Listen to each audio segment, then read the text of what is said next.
parlamentis ex-speakeri და ერთდროს პრეზიდენტის მოვალეობის შემსრულებელიც ეს ნინო ბურჯანაძის პოლიტიკური წარსულია. ახლა დემოკრატიული მოძრაობის ლიდერი პრეზიდენტობისთვის ბრძოლის სურვილსაც არ მალავს და საკუთარ პოლიტიკურ ამბიციებს ხმამაღლა ახმოვანებს. როგორ მოხდა ფქვილის ბიზნესიდან პოლიტიკაში ლედი ნინო და რატომ გაებუტა 2008 წელს ბურჯანაძე ხელისუფლებას.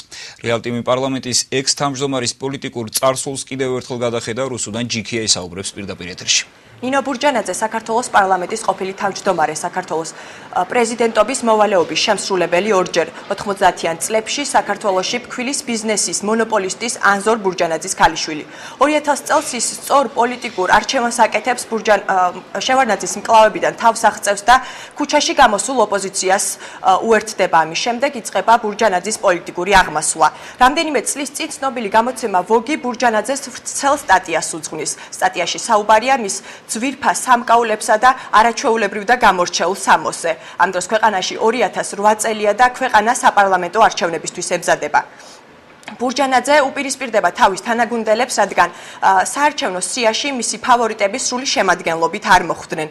ამის შემდეგ ბურჯანაძე გაიბუტა და 2008 წლის საპარლამენტო არჩევნებში კენჭი აღარ იყარა. გაოპოზიციონირებული ბურჯანაძე უკვე ქუჩაში გადის. ქუჩაში მას ტვენით ხვდებიან, შემდეგ კი ლანძღავენ. მოგესალმებით ყველას.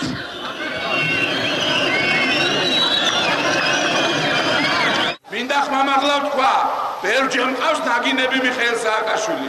ეხლა ნინო ბურჯანაძის გინებაზე გადავალ. გადავალ, იმიტომ რომ ის გინების ღირსია. ბურჯანაძის დღევანდელი თანაგუნდელები სულ ცოტა ხნის წინ მას უშვერი სიტყვებით ლანძღავდნენ. მაგალითად, ჩვენ შეგვიძლია ამოვიკითხოთ შემდეგი ციტატა. თემურ შაშიაშვილი. ბურჯანაძე არის სომხური პოლიტიკის ლობისტი საქართველოში, არა მხოლოდ იმიტომ, რომ დედა ყავს სომეხი და ამას მალავს. მე სხვა ფაქტები მაქვს და ვიცი და ამას მალე გამოვამზეურებ, თუმცა ძალიან მალე შაშიაშვილი მის გუნდში აღმოჩნდა და მასზე რა თქმა უნდა ცუდი აღარ დასცდენია. რევაზ მიშველაძე. ნინო ბურჯანაძე იყო ერთ-ერთი მთავარი, რომელმაც პარლამენტში ხელების გრეხვით მოახერხა პირადობის მოწმობიდან ეროვნების ამოღება. როგორც თვითონ არის უჯიშო და უეროვნებო, ყველა ქართველი უნდა რომ ასეთი გახდეს. შემდეგ უკვე ყოფილმა თანამებრძოლებმა ნინო ბურჯანაძეს სასოწარკვეთილი დიასახლისი უწოდეს. სასოწარკვეთილი ქალის წყევლაზე ჩვენ კომენტარს არ გავაკეთებთ. ჩვენ ბოდიში ვხვდით ქართულ ხალხს, რომ თავის დროზე გადავეფარეთ იმ ადამიანებს, რომელსაც ძალიან ბევრი დანაშაული და უზნეობა ჰქონდათ ჩადენილი ქართული ხალხის წინაშე. რა, საქართველოში ცოდვაა, რომ ქალად დაიბადე? თუ რომელიმე კაცზე ნაკლები ვაჟკაცი ქალი ვარ, ძალიან მაინტერესებს. კაცობა და ვაჟკაცობა ერთ და იგივე ტერმინი არ არის და ის რომ კაცებს გვანან გარეგნობით და შარვლები აცვიათ, სულაც არ ნიშნავს, რომ ვაჟკაცები არიან. ბურჯანაძის ახალი პოლიტიკური ძალა აქცენტს იმაზე აკეთებს, რომ ის გაჭირვებული ხალხის გვერდზე დგას. თუმცა იგივე ნინო ბურჯანაძემ სულ ცოტა ხნის წინ წყნეთში ახალი აგარაკი შეიძინა, რომელიც საბაზრო ღირებულება მინიმუმ 1,5 მილიონი ლარია. გაზეთი Prime Time სულ ცოტა ხნის წინ ავრცელებდა ცნობას, რომ ნინო ბურჯანაძე აპირებს პლასტიკური ოპერაცია გაიკეთოს. როგორც ჩანს, ვარდების რევოლუციიდან 8 წლის შემდეგ ბურჯანაძე ახალი რევოლუციის მოწყობას უკვე ახალი ქუთუთოებით შეეცდება.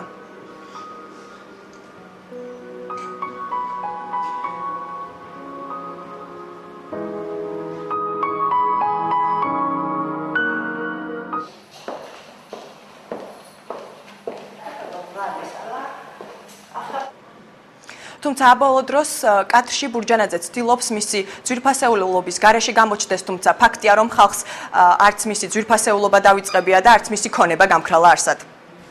დიდი მადლობა რუსუდან ჯიქია საუბრობდა დღის ამბების პირდაპირ ეთერში.